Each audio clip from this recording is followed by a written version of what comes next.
Color guard, attention, forward, march. Left, left, left, right, left. Across this country and throughout the world, Americans will pause this coming Monday to honor our brave fighting men and women. Please stand now for the Pledge of Allegiance, followed by the RHS band playing our national anthem.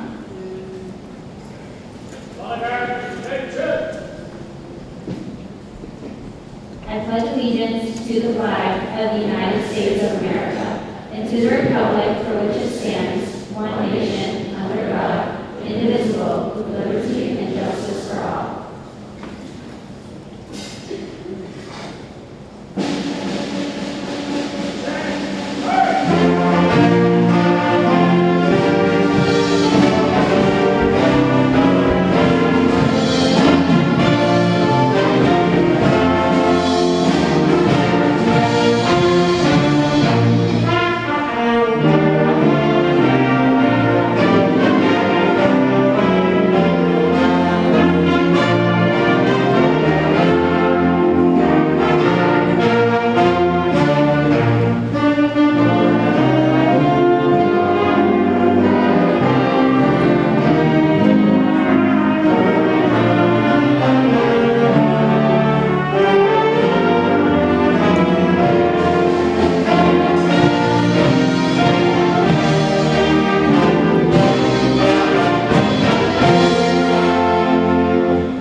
Veterans Day is dedicated to honoring those who have served in the armed forces. Originally, Veterans Day was known as Armistice Day, which was put in place by Woodrow Wilson in 1919 in honor of those who died in World War I. In 1945, an act passed by Dwight Eisenhower expanded Armistice Day to honor all veterans, and it became known as Veterans Day. Eisenhower called upon Americans everywhere to rededicate themselves to the cause of peace. And today, we honor those who have served our country with bravery, honor, and pride.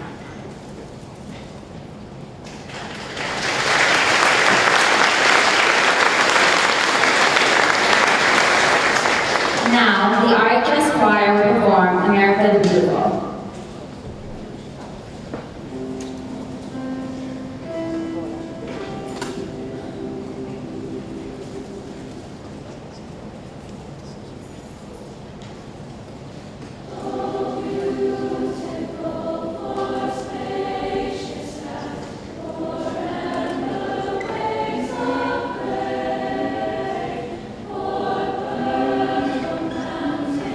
Majesties,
When Francis Scott Key wrote The Star-Spangled Banner almost 200 years ago, he called America the land of the free and the home of the brave. Those words are as true today as they were then.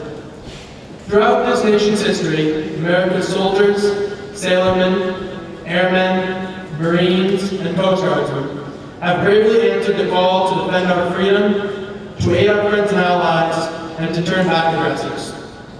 We can never fully repay our debt of gratitude to the more than 650 American servicemen who died in battle, or the 1.4 million who were wounded. We can, however, recognize and thank the 25 million veterans still living today. These words were inscribed on the Korean War Memorial in Washington, D.C. Our nation honors her sons and daughters who answered to the call to defend a country they never knew and a people they never met. Those words apply equally to many of our World War I, World War II, Vietnam War, and Gulf War veterans as well. They apply to today's active duty service members, tomorrow's veterans, who are helping to maintain peace throughout the world.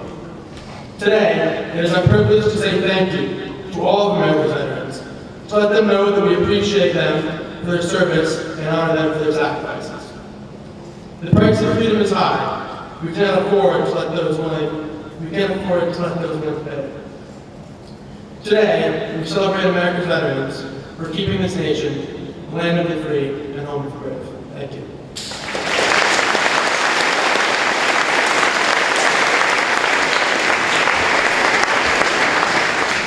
The RHS Chamber Singers will now perform He Ain't Heavy, He's My Brother.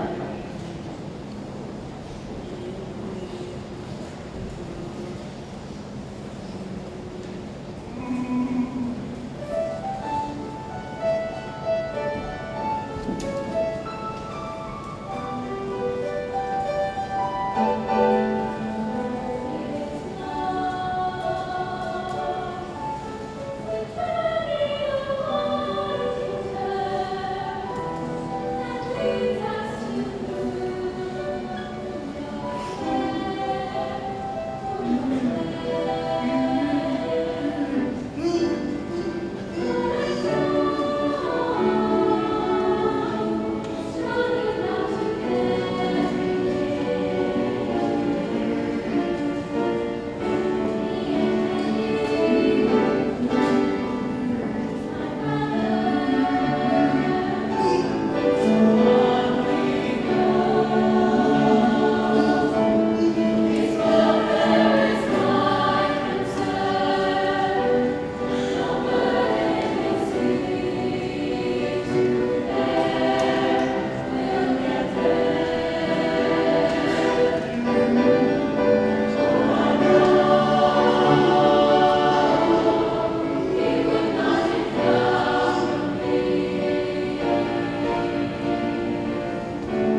Rutland City Mayor Chris Lewis, a former Army Warrant officer and Chinook helicopter pilot who served in the First Gulf War. Please welcome Mayor Chris Lewis.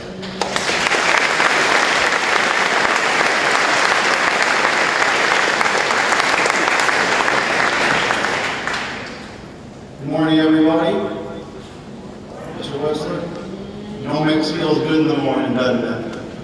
Yes, it does. I'm delighted to be here, and I'm saying that sincerely,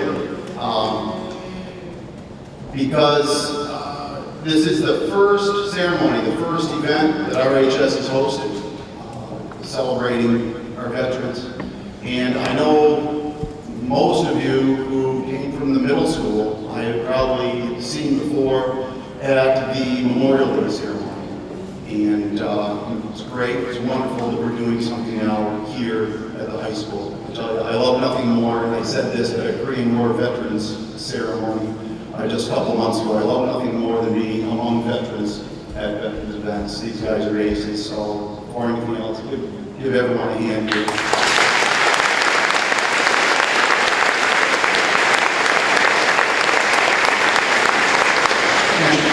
I mentioned the difference between Memorial Day and Veterans Day for reasons, because the lines are increasingly becoming blurred between the 2 days, and they mean two very different things.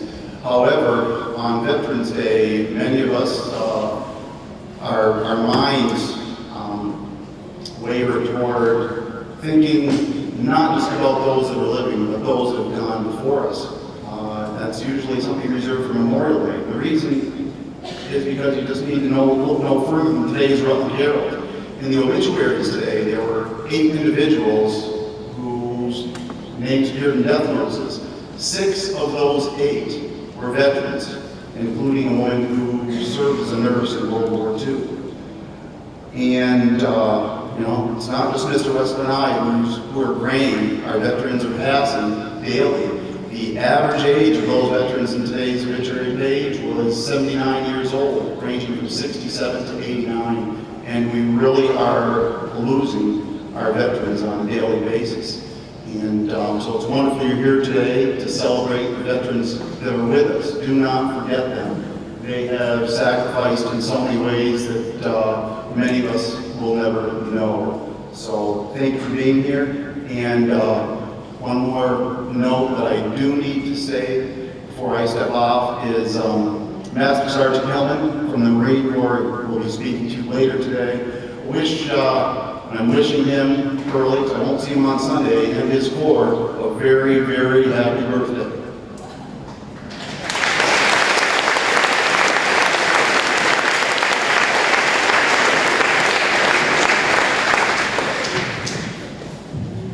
Our next speaker is Major Chad A. Young. He was a platoon leader for A Battery, 2nd Battalion, 17th Field Artillery, Fort Carson, Colorado, where he served in Baghdad, Iraq as a maneuver platoon leader for 15 months. Major Young's awards and decorations include the Bronze Star Medal. Major Young is currently serving as the company commander for the Burlington Recruiting Company. And now without further ado, Major Chad A. Young.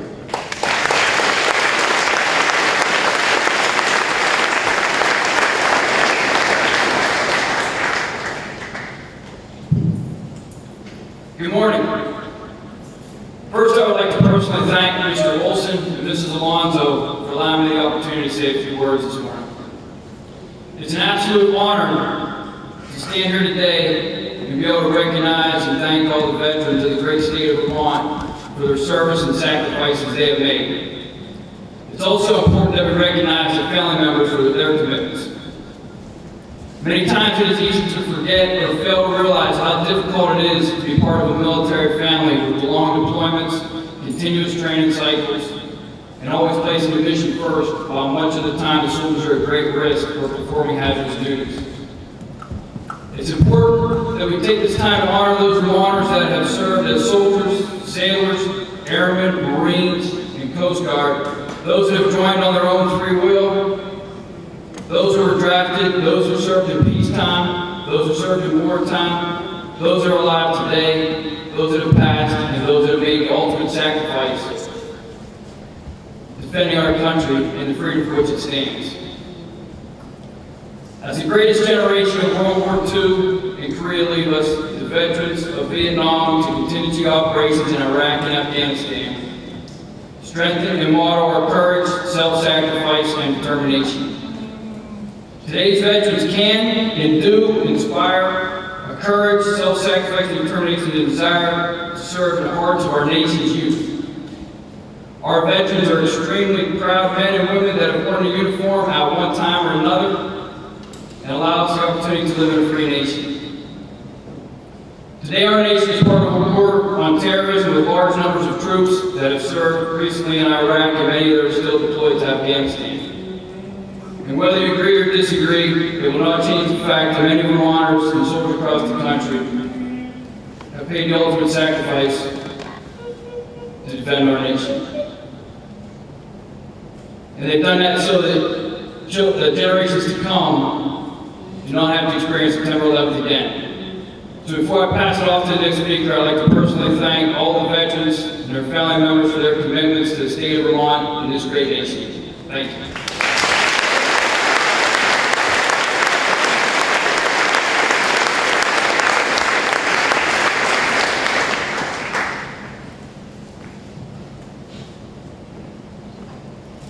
And next is our keynote speaker.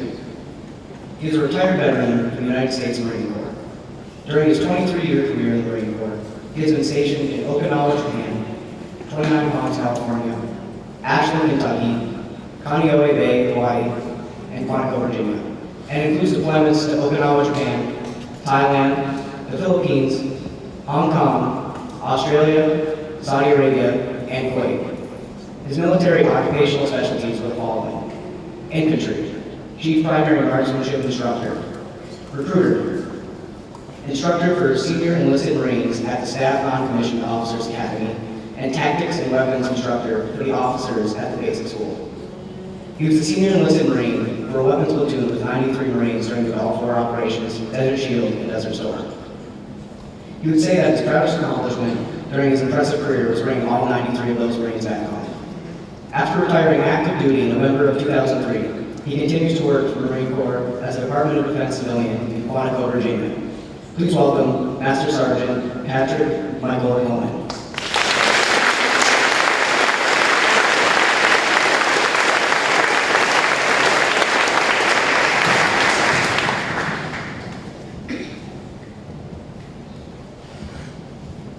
Not being opposed. Good morning, Mayor Norris, Superintendent Moran, she's in the back. Principal Olson, we get to see him, he's here somewhere. Faculty, fellow veterans, and of course, students and friends here at Rutland. Mr. Olson, I'd personally like to thank you for inviting me for your all's first Veterans Day Assembly. It is truly an honor for me to be the speaker on this special occasion. You've already heard my bio, so I won't mention anything else about that. We're here for Veterans Day. So I would ask, first, what is a veteran and why do we have a day specifically set aside for them? You've gotten some of the background on what Veterans Day is and how it came about. But the purpose of Veterans Day is to honor those for their love of country, their patriotism, their sacrifice, and their willingness to serve. And I'm going to come back to that in just a second. So what is a veteran? There's some misconceptions out there on what a veteran really is. Some would think that it is someone who served in combat, maybe somebody who was served during the wartime, or maybe somebody that had to do 20 or more years and retire from the military to be considered a veteran.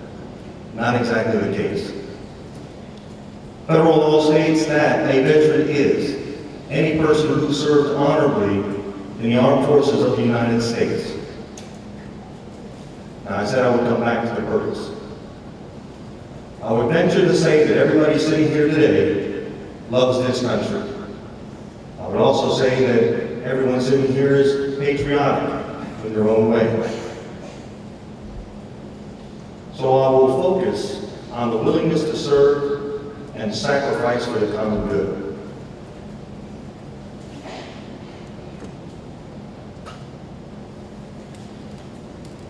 Every veteran sitting here willingly decided to join whichever service, setting aside what one could consider the normal lifestyle, knowing that the military brings on a certain regimented lifestyle, way of life with rules and regulations that we don't always agree with, but we serve anyway. So with that willingness to serve comes sacrifice. And I would venture to say that all of us as veterans would agree that that sacrifice starts day one at boot camp, where you have somebody screaming and yelling at you on a daily basis, telling you when to get up, when it's time to eat, when it's time to go shower, when it's time to go back to bed. Pretty much everything that you do during basic training, you are told. Not exactly your normal lifestyle. So that sacrifice comes whether you did 1 year or 30 years, makes no difference. You are going to make some sacrifices joining the military. And a slogan comes to mind that you may or may not have heard, and it goes, all gave some gave all. The second half, the some gave all, is pretty clear. Those veterans who made the ultimate sacrifice and gave their life. As you heard the mayor say, we have a separate day to honor those special veterans in May called Memorial Day. So go to the other portion of that, all gave some. Again, every veteran either gave or sacrificed something during their time of service. And depending on how long you served, or what environment you may have been put in during your service, will have an impact on just how much sacrifice you make. So I'm going to share a couple things of my experience of 23 years, and I'm sure the veterans can add to it in their own ways, but have had some of the same type of experiences. And I'll start with my first tour in the Marine Corps was in Okinawa, Japan. As a young 19-year-old Marine, my barracks that I had to live in was called an open squad bed, which is no more than if you took this gym, split it down the middle, community showers, bathroom facilities, sinks, and all that in the middle that we commonly shared. And your room was no more than sections of plywood that divided so that two folks could live in that one little section. This plywood, to give you a visual, doesn't go all the way to the floor, it's about a foot off, and it doesn't go all the way to the ceiling. So if I wanted to say something to the guy in the room to my left or right, I could stand on my rack, look over like, what is it, Kilroy, and talk to him. So there's no real privacy is what I'm getting at. That is sacrifice. And the floor is just not carpet, it's strictly concrete, because it was easier to clean. Okinawa is obviously under Japan, so what do they speak? Japanese.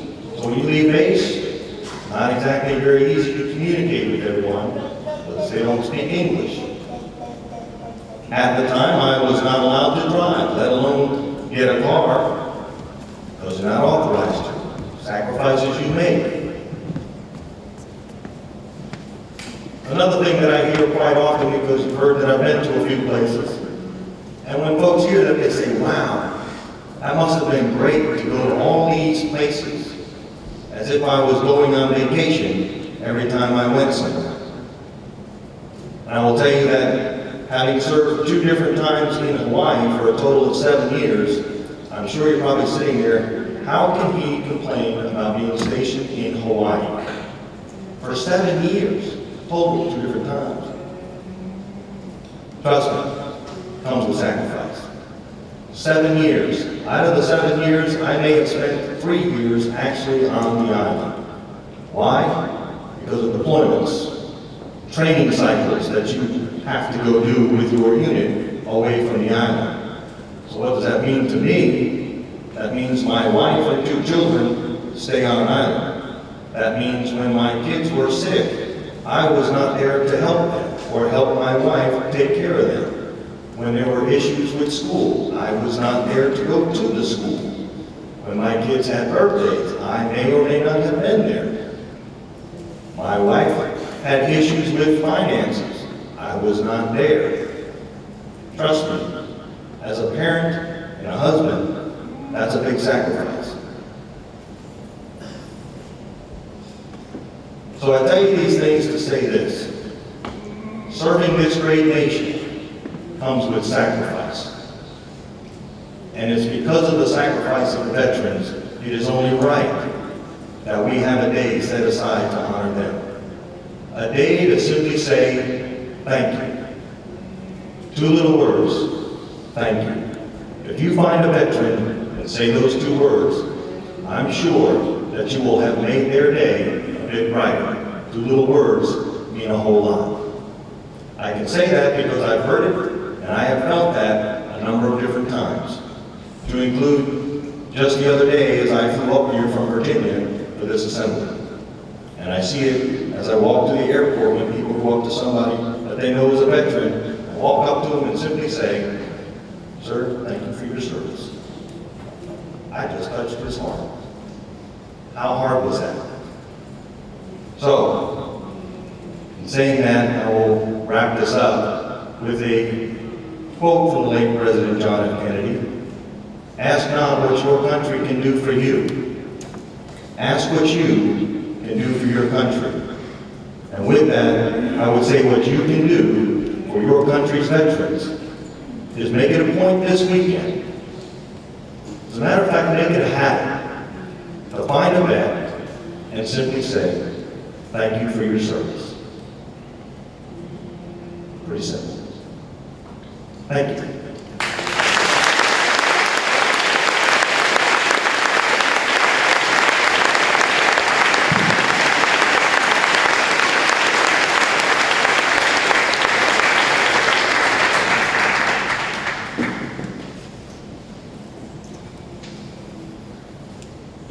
Now, a few words from Air Force Navigator and F4 Weapons Officer, our very own Major Paul Wetzel.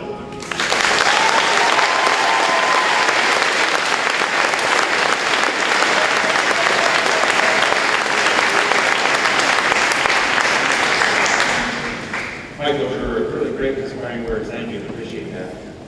A long time ago when I was in school, a lot of kids that I went with had a parent, a close relative that had served in the military in Korea or World War II.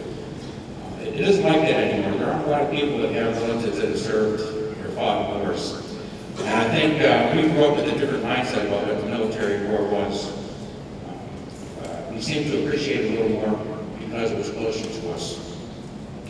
And I'm very happy and fortunate to have been born in the United States of America. I'm proud to have served in the military. Duty and honor are not just words. It's something that's inside.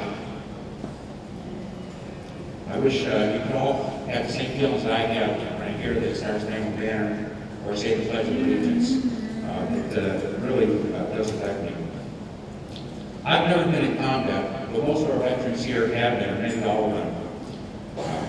They've been bombed, they've been shot at, they've been shot, they've seen their friends shot, they've gone through an awful lot, and they certainly deserve our respect. I think anyone who's been in combat is a hero, so I thank you all for that. I want to thank everyone that's had something to do with making this ceremony happen. So let's have a round of applause for the Spanish National Honor Society.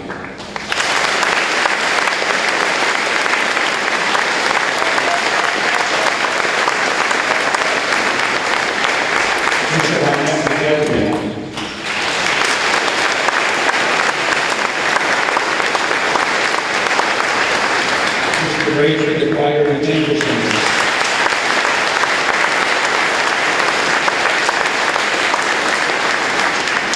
DFW Post 648 and American Legion Post 31.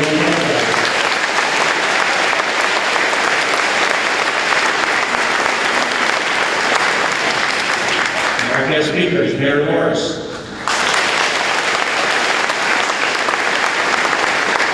Major Young.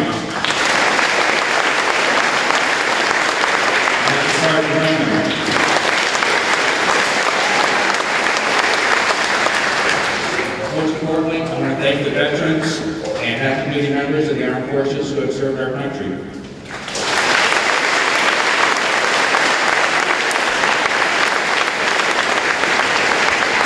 I want to thank you all for giving us a better understanding and appreciation of why we come to school on Monday.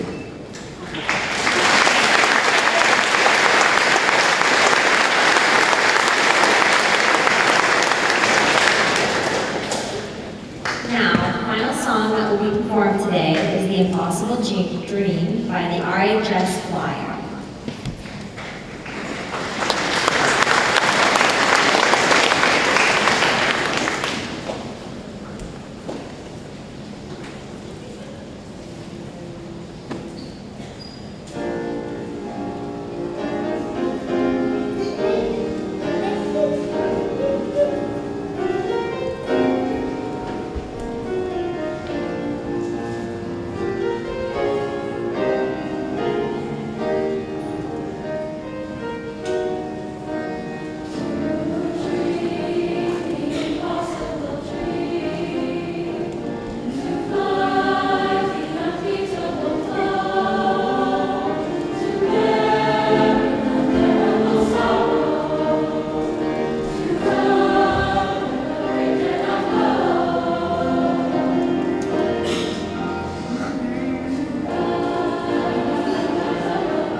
We will now return to colors.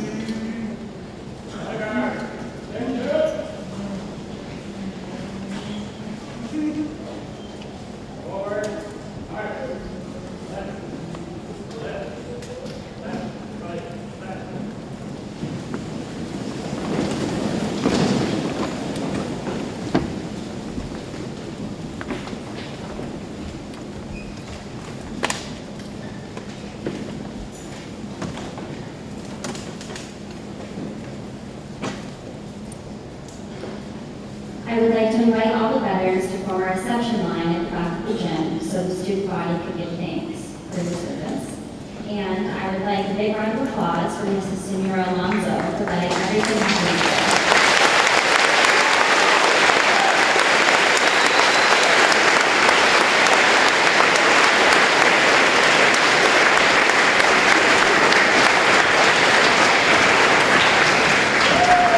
Thank you, everybody, for being part of this assembly today. We do sincerely thank you. We would love